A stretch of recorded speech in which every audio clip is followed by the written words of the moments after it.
네, 과세 표준에 곱하기 세율 나오고 있죠. 세율.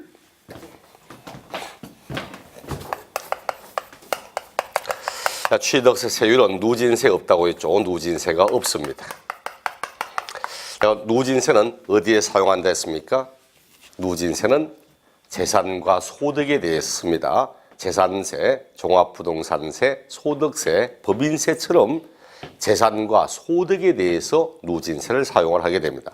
누진세를 사용하는 목적이 부의 재분배, 소득의 재분배 이런 것을 주된 목적으로 하고 있기 때문에 많은 소득, 많은 재산 여기에 대해서 누진세를 쓰지 행위를 보고하는 세금, 취득세, 등록면허세 이런 데는 누진세 없습니다. 그 저작년 문제 취득세는 취득한 물건의 가액에 대해서 누진세율을 적용하며 있을 수가 없는 이야기입니다. 반드시 누진세는 재산과 소득에 대해서 누진세 이래 보셔야 될 겁니다. 그럼 얘는 차등 비례세율을 씁니다. 차등 비례세율. 비례세는 다른 말로 정률세, 정률세 이렇게 말하고 있죠. 정률세가 세율이 일정하다는 이야기였습니다. 과세 표준의 금액이 얼마든 세율이 똑같다는 이야기입니다. 상가 점포를 취득했다. 1억짜리 점포를 취득해도 세율 2%입니다. 매매로 취득하면 10억짜리 건물을 취득해도 2%, 100억짜리 건물을 취득해도 2%, 4%, 1000억짜리를 취득해도 4% 똑같습니다. 그럼 앞에 차등은 무엇인가 하니까 다만 취득하는 방법에 따라서는 세율을 달리할 수 있습니다. 똑같은 상가 건물을 취득해도 상속받아 취득했을 때, 증여받아 취득했을 때, 매매로 취득했을 때, 원시 취득해서 취득했을 때 세율이 달라진다는 뜻입니다. 또한 취득한 물건에 따라 다를 수 있습니다. 농지와 농지 아닌 것을 세율을 같게 하고 이러지 않거든. 농지는 좀 더 낮은 세율을 적용하고 농지 아닌 건 농지보다 좀 높은 세율을 적용하고 이렇게 취득하는 방법, 취득하는 물건에 따라서는 세율을 차등적으로 적용할 수 있다. 그럼 같은 물건에 대해서는 가액과 상관없이 똑같은 세율을 적용하고 있습니다. 차등 비례세율 할 때 세율의 형태가 세 가지가 나오게 됩니다. 첫 번째 표준세율. 다른 말로 이렇게 됐죠. 탄력세율, 탄력적인 조정이 가능하다고 했습니다. 지난 시간에 총론할 때 시험에 지방세 나오면 세율을 탄력적으로 조정할 수 있냐 물으면 무조건 할 수 있다고 말했고 얼마를 하냐 물으면 100분의 50 범위 안에서 가감할 수 있다 이런 이야기도 했습니다. 우리 아마 교재 처음 나오는가? 여기는 지금 보이지 않구나. 탄력세율을 쓴다는 말이. 자, 일단 요 탄력세율을 씁니다. 그 다음 중과세율, 무겁게 하는 중과세율. 사치성 재산이라든지 이런 것에 대해서는 무겁게 과세를 하게 됩니다. 일반적인 주택을 취득한 것과 별장을 취득한 것을 똑같은 세율을 받기는 뭐하거든. 사치성 재산 이런 것에 대해서는 중과세, 무겁게 과세를 하게 됩니다. 세 번째, 세율의 특례가 나오게 됩니다. 세율의 특례. 특례 세율이 적용되는 것이 나오게 됩니다. 아마 여기에는 두 가지가 있을 겁니다. 여기에 표준 세율에 마이너스 2% 뺀다는 거, 그리고 2%만을 적용한다는 거, 이런 두 가지 형태가 나오게 됩니다. 잠시 칠판 봅니다. 칠판 보면 2% 뺀다, 2%만을 적용한다, 요 말의 의미가 무엇인가를 이해하면 굉장히 내용이 쉬워집니다. 그래서 이 의미를 이해하기 위해서 일단 표준세율을 봅니다. 근데 요걸 보기 위해서 뭐냐니까 앞에 있죠. 현재 취득세는 무엇과 무엇이 통합된 거라 했죠? 현재 취득세는 무엇과 무엇이 통합된 거라 했습니까? 원래 있던 취득세와 그리고 등록세 가운데 소유권 등기가 통합된 거라 했죠? 그럼 통합되기 이전의 내용을 볼게요. 자, 표준세율인데 통합되기 이전에 원래 있던 취득세, 통합 이전의 취득세 표준세율 처음 공부하실 때 이렇게 공부해 놓으면 세율을 외우기가 상당히 쉬워지고 이해하기가 너무너무 편해집니다. 통합하기 이전에 원래 취득세와 등록세가 통합되기 이전에 원래 있던 취득세 표준세율은 1000분의 20. 2% 세율. 딱 하나밖에 없습니다. 오직 이거밖에 없어. 뭐 농지를 취득했냐, 농지 아닌 걸 취득했냐, 상속받았냐, 증여받았냐, 매매냐, 아무 관계 없었습니다. 취득세는 원래는 매매를 하든 상속을 받든 증여를 받든 무조건 2%만 적용했습니다. 2%만. 이렇게 적용해 돈벌이 쌤 2%면 100분의 2. 그렇죠? 100분의 2가 2%잖아. 100 가운데 1이면 1%, 100 가운데 2면 2%. 그럼 2%면 100분의 2 이렇게 말하면 되지. 왜 꼭 1000분의 20 이렇게 해서 꼭 어렵게 이야기하냐고. 문제는 여기에서는 100분의 2 이렇게 말해도 아무 문제 없습니다. 그런데 뒤에 등록 면허세 딱 넘어간 순간 1000분의 2, 1000분의 8, 1000분의 3 이런 게 나옵니다. 그걸 100분율로 하면 100분의 0.2, 100분의 0.3, 100분의 0.8, 100분율을 사용하기 시작하면 세율이 계속 소수점이 튀어나오기 시작합니다. 그 세율은 가급적이면 소수점을 쓰지 않기 위해서 100분율을 쓰지 않고 1000분율을 사용하고 있습니다. 여기 원래 취득세 표준세율입니다. 그리고 원래 통합되기 이전 등록세, 소유권 등기,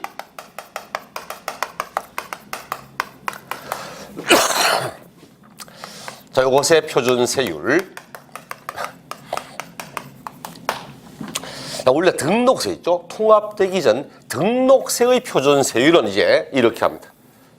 상속을 받아서 취득해서 등기하는 건지, 상속 외의 무상 취득을 하여 등기하는 건지, 아니면 유상승계 취득해서 하는 건지, 그것도 아니면 원시 취득해서 보존 등기하고 있는 건지, 그리고 공유, 합유, 총유물 이런 것에 대한 분할 등기하고 있는 건지 여기에 따라서 세율을 달리했습니다. 그렇기 때문에 현재 취득세가 이제 합쳐지다 보니까 매매냐, 상속이냐, 증여냐 여기에 따라 세율이 달라지더라는 거지. 그리고 상속을 받아도 농지를 상속받은 건지, 농지 외의 부동산을 상속받은 건지, 증여를 받아도 비영리 사업자가 증여를 받은 건지, 일반인이 증여를 받은 건지, 유상 취득을 해도 농지를 취득한 건지, 농지 외의 부동산을 취득한 건지 여기에 따라서 세율이 다 다릅니다. 다. 그 농지 상속받으면 옛날에 통합되기 전에 1000분의 3, 0.3%, 농지 아닌 부동산 1000분의 8, 비영리가 증여 등을 받으면 1000분의 8, 일반인이 증여를 받으면 1000분의 15, 농지를 유상 취득하면 1000분의 10, 1%, 농지 아닌 부동산을 증여 등을 받으면 1000분의 20, 2%, 원시 취득해서 보존 등기하면 1000분의 8, 0.8%, 공유 등을 분할하면 1000분의 3. 요게 원래 등록세 세율이었습니다. 현재는 요 두 가지가 통합되어 있습니다. 통합되어서 자, 두 가지 보세요. 취득세와 등록세가 통합되어 있습니다. 합쳐지니까 그럼 현재 취득세는 어떻게 사용하느냐 하니까 현재 취득세 표준세율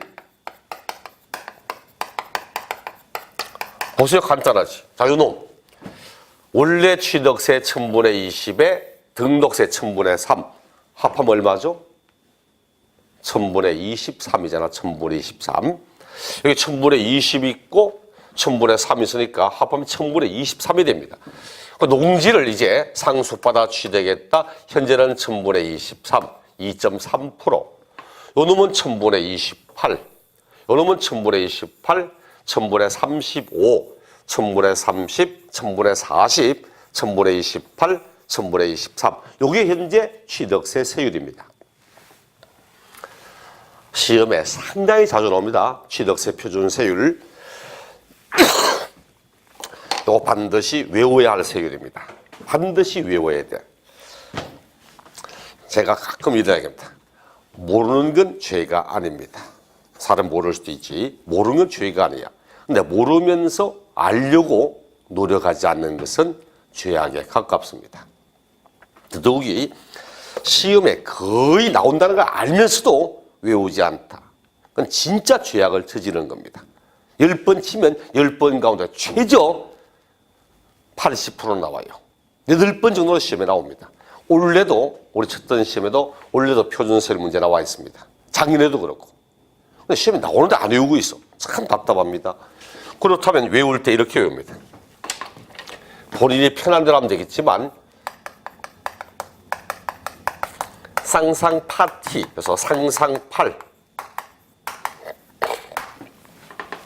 상속은 1000분의 3, 1000분의 8, 상상팔, 무상승계 취득, 홀라 독립파리로 하듯이 무도 우리모가 제일 좋다, 무독립파리로 무상승계 취득은 1000분의 8, 1000분의 15, 유상승계 취득, 유언투, 유상승계 취득은 1%, 2%, 유언투, 그 다음 버팔로,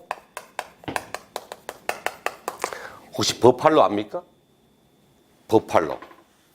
들소처럼 생긴 거, 과거에 케빈 코스너 주연했던 늑대와의 춤을 하는 영화에 보면 벌판에, 미국 그 벌판에 들소들이 막 달려갑니다. 그게 버팔로거든. 보팔로, 보존등기, 팔로 간다는 얘기입니다. 보팔로. 영삼이 뭐 특정 인물을 말하는 게 아닙니다. 영삼, 03이라는 03. 공유물 분할 등기 등은 1000분의 3으로 간다고. 요거 몇 번 해보시면 돼. 상상팔, 무팔로, 유언투, 부팔로, 영삼이 이렇게 한다면 혹시나 자 칠판 혹시나 취득세 물으면 여기다가 플러스 2% 하면 끝나버립니다. 여기다 플러스 2%하면 취득세거든. 상상팔 하면서 취득세 하면 1000분의 23, 1000분의 28. 무팔이라면 1000분의 28, 1000분의 35. 1%, 2%니까 3%, 4%. 보팔로 하니까 2% 플러스 하면 2.8%, 그럼 2.3%. 이런 식으로 내용을 합니다. 요게 동시에 요 부분이 뒤에 가면 등록면허세의 소유권 세율입니다. 요거 하나만 하면 취득세 표준 세율과 등록면허세의 소유권 세율을 동시에 함께 볼 수 있습니다. 그러므로 요 내용 꼭 기억하시라고. 물론 작년에 신설된 것이 원래는 요거밖에 없었는데 작년에 주택에 대해서는 별도의 세율을 따로 적용해서 6억 이하는 1%, 6억 이하는 1%, 9억 이하는 2%, 9억이 넘는 건 3%, 주택에 대한 세율을 작년에 새롭게 신설했기 때문에 이거는 별도 내용이지만 이거 따로 보시면 될 거고, 그게 아니면 이런 식으로 내용 보시면 됩니다. 이게 표준세율입니다. 표준세율. 그러니까 처음부터 이 세율을 외우려고 덤벼들지 말고 반드시 상상팔, 무팔로, 유언투, 보팔로, 영삼이 요것만 하면 취득세물은 플러스 2% 이렇게만 하면 내용 끝나버린다는 이야기입니다. 그럼 외울 게 얼마나 적어져. 그 다음에 봐요. 여기 이제 표준세율이면 자 칠판에 세율의 특례를 봅니다. 세율의 특례. 표준세율에다가 2% 빼겠답니다. 2%가 뭐냐니까 요겁니다. 원래 있던 취득세 세율 2% 이겁니다. 그럼 취등록세를 합한 세율에다가 2%를 빼버리겠다? 그럼 무엇만 받겠다는 이야기죠? 무엇만 받겠다는 뜻입니까?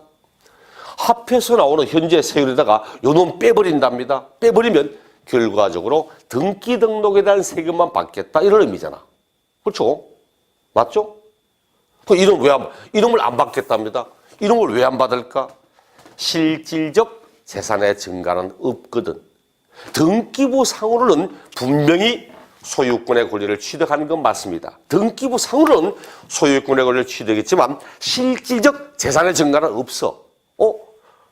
소유권 취득했는데 왜 실질 재산의 증가가 없냐고? 예를 들어보면 이런 겁니다.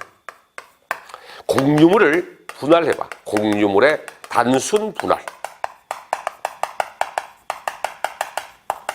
이 이야기에서 합니다. 공유물을 단순 분할해. 원래 갑과 을이 50대 50 균등 지분으로 공유 토지를 가지고 있어. 공유 토지를. 요거 소유권 몇 개입니까? 갑과 을이 공동 소유로 토지를 취득했습니다. 균등 지분으로 소유권 몇 개입니까? 소유권은 하나입니다. 소유권은 하나인데 하나의 소유권을 둘이 나눠 가지고 있다는 거지 소유권이 두 개일 수는 없습니다. 대한민국은 1필지 1등기용지, 필지 하나에 소유권 하나 나옵니다. 이게 같은 필지이기 때문에 소유권은 하나인데 둘이 나눠 가지고 있다는 거지. 이걸 토지를 분할해 봐. 공유 토지, 공유물 분할해 보세요. 자, 분할합니다. 토지를, 공유물을 분할해. 딱 분할해서 50대 50으로 분할하였다. 이렇게 딱 분할했습니다. 토지를 분할하면 필지가 나눠집니다.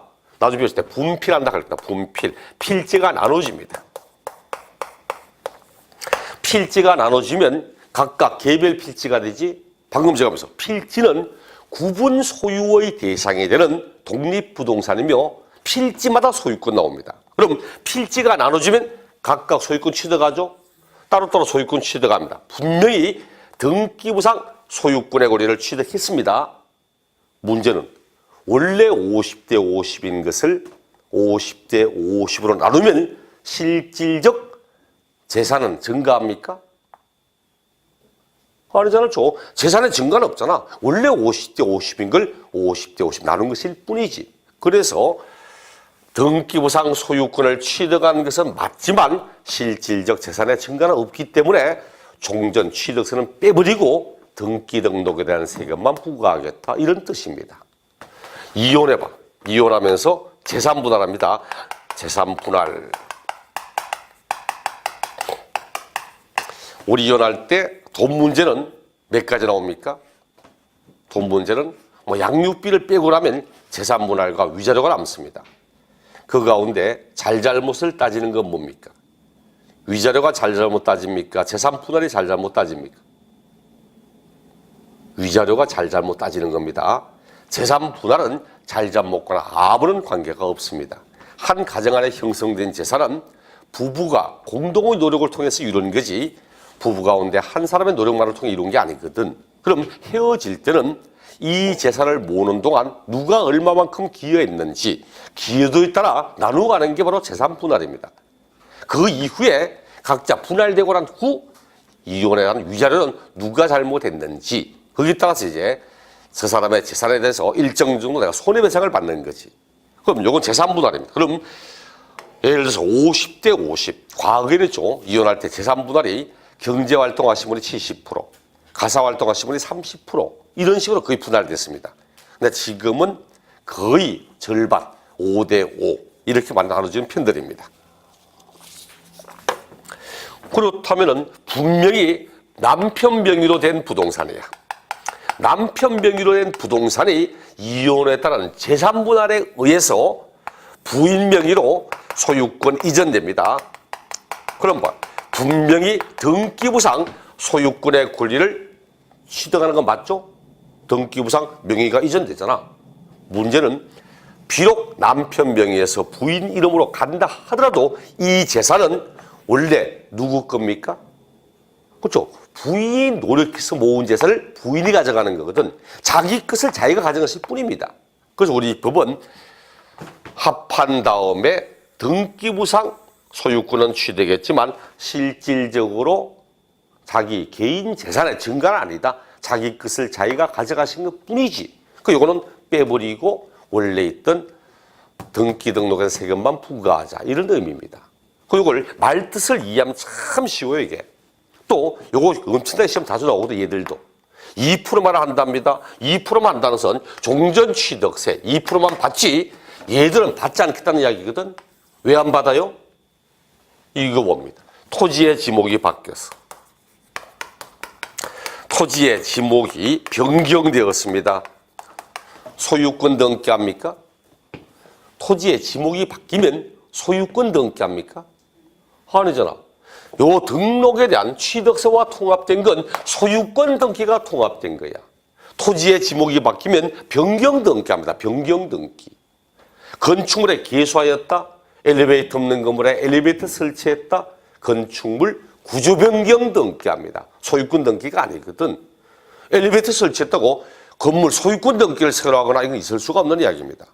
그렇다면 일단 소유권 등기가 아니기 때문에 이 세율은 적용할 필요가 없고 대신 지목 변경을 통하여 가액이 증가했기 때문에 실질적 재산 가치가 증가된 건 맞잖아. 그럼 종전에 있던 취득세 예만 받자 이런 뜻입니다.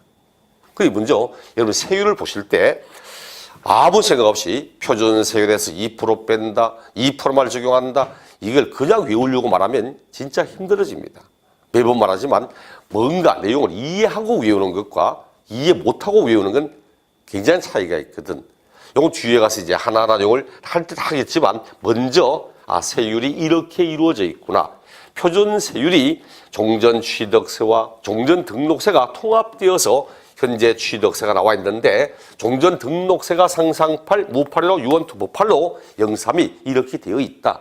여기다가 플러스 2%만 하면 취득세가 되고 요 자체만을 보면 종전에 있던 등록세의 소유권 등기이기 때문에 여기 뒤에 가서 등록 면허세 할 때 소유권 등기 세율이라는 사실 그리고 요 말이 이해가 되면 동시에 세율의 특례도 왜 이런 세율이 나오고 있는지 이를 함께 알 수 있게 됩니다. 이렇게 해서 내용을 보실 필요가 꼭 있습니다. 이제 중과세율. 중과세는 세 가지 나오게 됩니다.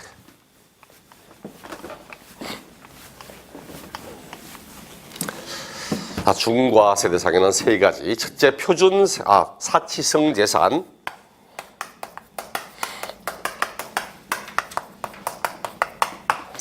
사치성 재산에 대한 중과세. 그럼 과밀 억제 권역, 과밀 억제 권역 요 내에 법인의 본점 등을 신축하거나 증축한 경우 본점 등을 신축하거나 증축한 경우 또 과밀 억제 권역 안에 공장을 신정설한 경우 공장의 신설과 증설 그 다음 마지막 중과세가 대도시 안에 공장을 신정설하거나 공장 신정설 대도시 안에 법인의 설립 등에 따른 부동산 취득 법인 설립 등에 따른 부동산 취득 요 놈들이 취득세에서 중과세 대상입니다. 그런데 이런 부분이 있어요. 세 가지가 중과세 대상인 건 맞지만 앞에 있는 두 가지 사치성 재산, 과밀억 제거적 요 두 가지는 취득세, 등록세 통합되기 이전 원래 있던 취득세 중과세 대상이고 요 놈은 원래 등록세 중과 대상이고 통합되다 보니까 이제 같이 있는 겁니다. 같이. 그 먼저 사치성부터 어떤 게 사치성 되어 있습니까? 우리 교재 244쪽 보니까 중과세율 이렇게 해서 과세 대상 사치성 재산, 별장, 골프장, 고급 오락장, 고급 선박, 고급 주택 그 다섯 가지를 사치성 재산 이렇게 표현합니다. 별장부터 해서 별장, 골프장, 고급 오락장 그것도 아니면 고급 선박, 고급 주택 요 다섯 가지를 사치성 재산 이렇게 표현합니다. 자, 또다시 칠판. 문제는 사치성 재산 다섯 가지만 세부적으로 당신 별장 합니까? 고급 오락장 합니까? 골프장 합니까? 이렇게 나온 문제는 거의 없다는 이야기입니다. 거의. 15회 시험 때 별장에 관한 내용을 마지막으로 한번 던져봤습니다. 15회 시험 때. 딱 한번 마지막으로 던졌고 고급주택의 문제를 10회 시험을 마지막으로 지금까지 단 한 번도 낸 적이 없습니다. 고급주택을. 나머지는 아예 사치성 재산이라는 사실, 중과대상이라는 사실만 알면 되지 내용을 물어본 적이 없어. 그럼 어떻게 해야 됩니까? 앞으로 할 때도 사치성 재산에 대해서는 너무 세부적으로 하나 따지고 들어갈 필요성은 별로 없다는 이야기입니다. 전반적인 적용 방식, 적용하는 형태 이런 걸 알면 되지 고급 주택의 요건을 세세하게 알고 있는가? 교정은 뭐 고급 주택은 단독 주택은 엘리베이터가 설치되어 있으면서 또는 에스컬레이터가 있으면서 건물 331제곱미터, 대지 면적 662제곱미터, 공동주택 245제곱미터 등등 굉장히 많이 나옵니다. 그렇게 10회 시험을 끝으로 나온 적이 없거든. 앞으로도 나올 확률이 그만큼 많아 보이지는 않거든.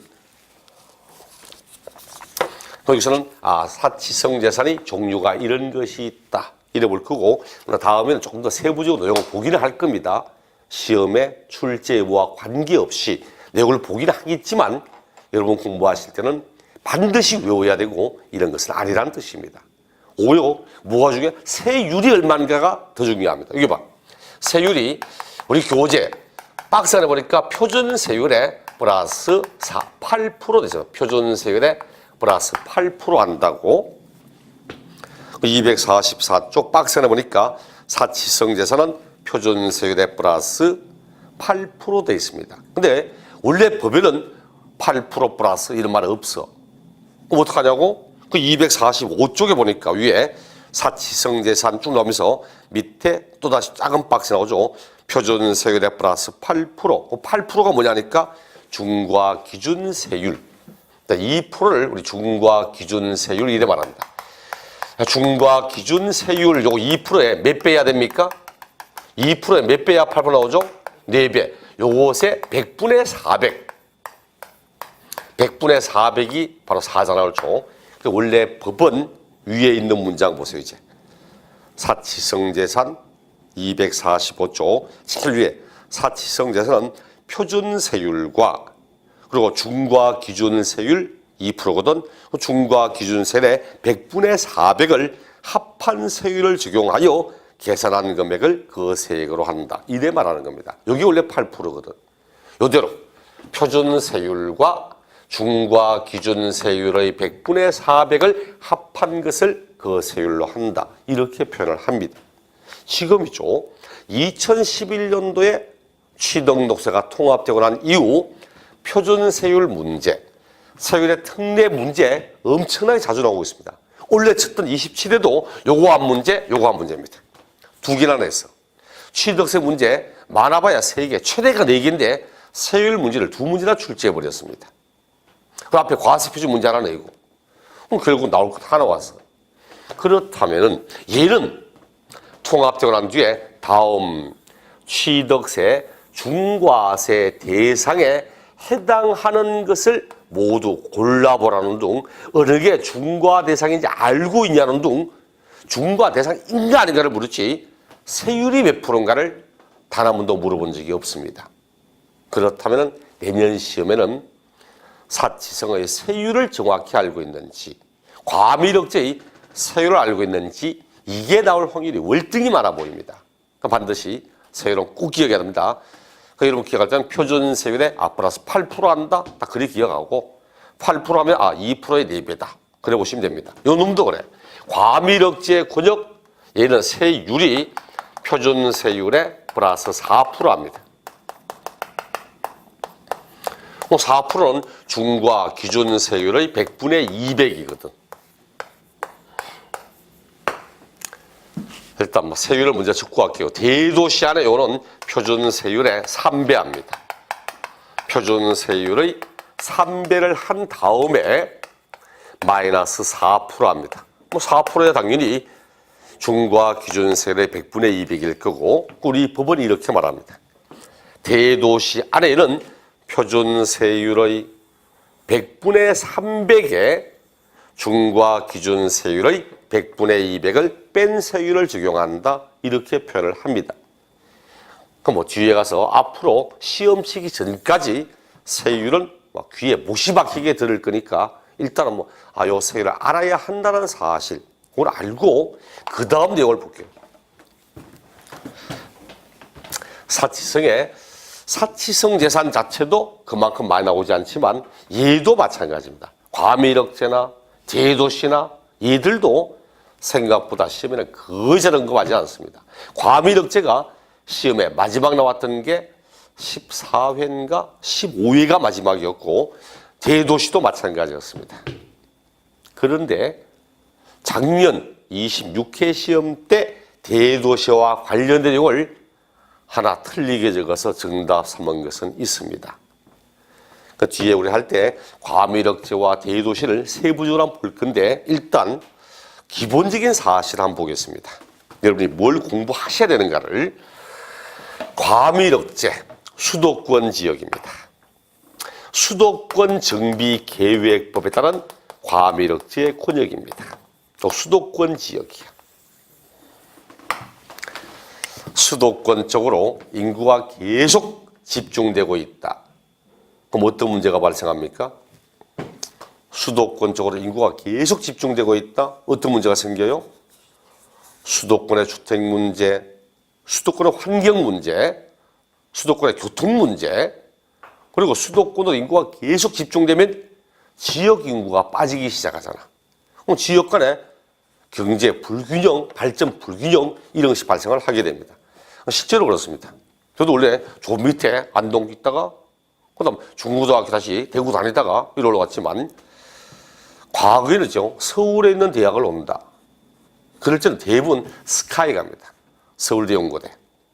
그게 아니면 서강대 가거나 한양대 가거나 그런 정도 선에서 커팅 끝냈습니다.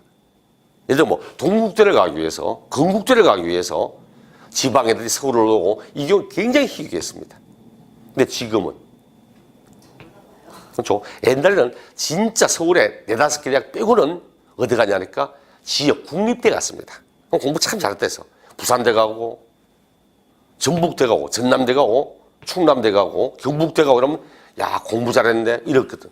근데 지금은 서울에 저 밑에는 뭐 이진급 되는 대학보다 오히려 취급을 더 못 받고 있어. 그 젊은 애들이 다 떠납니다 사실은. 젊은 애들이 고등학교 졸업하면 다 서울로 거의 떠나버리고 걔들이 서울서 대학 졸업하면 또 대부분 서울서 취직하고 자리 잡아버립니다. 그러다 보니까 결국은 지역은 젊은 인구가 점점 빠지기 시작합니다. 애 교육 문제 때문에 또 부부도 따라 올라옵니다. 이런 식이다 보니까 지역에 참 문제가 되는 거예요. 이게 과밀억제는 그래서 과급적이면 그런 걸 막기 위해서 수도권 지역의 법인의 본점 등을 신축하거나 정축하면 중과세하겠다 이렇게 말합니다. 그렇다고 수도권 지역의 법인 지점까지를 할 수 없도록 막아버리자는 건 아니거든. 근데 봐요. 포항제철이 만약 본사가 포항에 있는데 이걸 수도권으로 옮겨버리면 어떻게 됩니까? 옮겨버리면 법인세에 따른 지방소득세 10% 나오는 거. 그거 전부 서울로 가버리면 문제 생깁니다. 포항 망해버립니다. 포철 본사가 서울로 옮기면 협력업체 본사도 따라옵니다. 왜? 본사가 계속 들어와서 일을 해야 되거든. 이렇게 문제된 거예요. 또 수도권 쪽으로 공장을 계속 새로 짓기 시작하면 결국은 인구의 유입이 수도권 쪽으로 될 수밖에 없는 거야. 이 가급적 막자는 의미였습니다. 시험은 요 놈은 제목밖에 안 나옵니다. 요 놈은 오직 제목밖에 없어. 요것만 하면 이거 끝입니다. 과밀억제 권역 안에 법인의 본점, 주사무소, 부동산을 신축하고 정축할 때 중과세. 얘는 제목밖에 없습니다. 그럼 문제는 과밀억제가 관한 문제를 출제할 때는 요 놈 냅니다. 요 놈. 요 놈을 문제를 내. 근데 요 놈 낼 때도 딱 연결해서 중과세 제외 대상 냅니다. 중과세 제외 대상. 어떤 것은 중과세하지 않는가? 현재 뭘 적고 있습니까? 앞으로 여러분이 공부할 때 집중적으로 봐야 할 내용들을 지금 이야기를 하고 있습니다. 어떤 거 중과하지 않으니까 아무리 수도권이라도 처음부터 공장을 지을 수 있도록 하기 위해서 의도적으로 지정을 하고 조성을 한 산업단지 안에 공장 신정설 중과세 있을 수가 없잖아요. 부평 국가 산업단지라고 만들어 놓고 공장 들어온다고 중과세. 공업지역으로 지역 지정해놓고는 공장 온다고 중과세. 말이 안 되거든. 그래서 공업지역 산업단지는 중과하지 않겠다.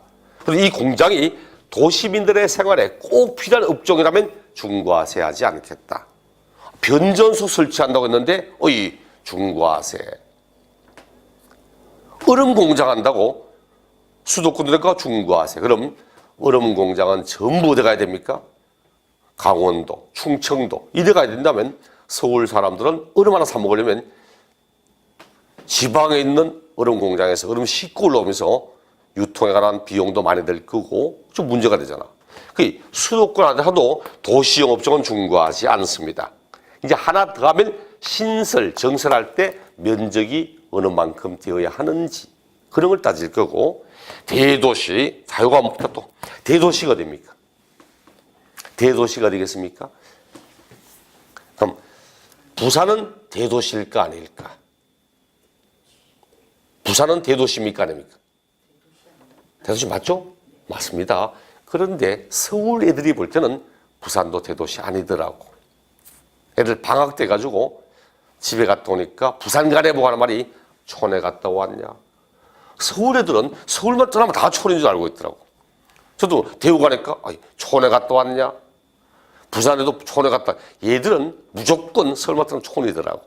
어쨌든 이게 뭘 말하냐니까 여기서 대도시가 어디냐 합니까? 여기서 대도시라 하면 같은 지역입니다. 여기서 대도시라 하면 수도권 정비계획법에 따른 과밀억제 권역을 말한다. 여기서 대도시란 요 지역을 말합니다. 똑같은 지역입니다. 동일 지역이에요, 이게. 그렇다면은 여기에 과밀억제, 여기 과밀억제, 여기 대도시 같은 용어로 쓰면 되지 않냐고. 근데 같은 용어로 써버리면 요놈 묻는 건지 요놈 묻는 건지 알 수가 없어. 그러므로 취득세 문제를 낼 때는 과밀억제일 때는 반드시 과밀억제 권역 이렇게 문제를 내고, 대도시일 때는 반드시 대도시 요 용어를 써서 냅니다. 단 지역은 같은 지역이라고 생각하고 문제를 풀어야 될 겁니다. 그렇다면 얘는 안 내. 공장신정설 요놈이나 요놈이나 내용 똑같습니다. 똑같아. 똑같으면 요놈 내지 요거 안 냅니다. 그럼 대도시를 문제 낼 때는 요거 냅니다. 법인 설립 등에 따른 부동산 취득 이거 냅니다. 수도권 안에 법인을 설립했다. 수도권 안에 법인의 지점 등을 설치하고 있다. 수도권 밖에 있던 법인을 수도권 안으로 법인을 전입시키고 있다. 그럴 때 다른 부동산을 취득하면 중과세를 적용하겠다. 이런 건데 여기에도 핵심은 중과세 제외 대상입니다.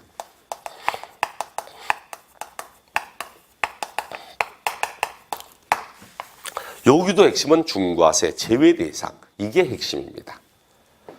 여기도 똑같이 수도권 지역이라 해도 산업단지 등은 중과세하지 않겠다. 도시민들의 생활에 꼭 필요한 법인이라면 중과세하지 않겠다. 그리고 부동산을 해도 자기 법인의 사원들에게 분양하거나 임대할 목적의 소규모 공동주택은 중과세하지 않겠다. 중과세 제외 대상이 세 가지가 나오게 됩니다. 물론 법에는 5개인가 6개가 있지만 필요한 건 3가지밖에 없으니까. 그 작년 26회 시험이 방금 제외 대상인데 이런 것도 중과세를 적용한다고 해서 틀린 것으로 정답 이렇게 삼았습니다.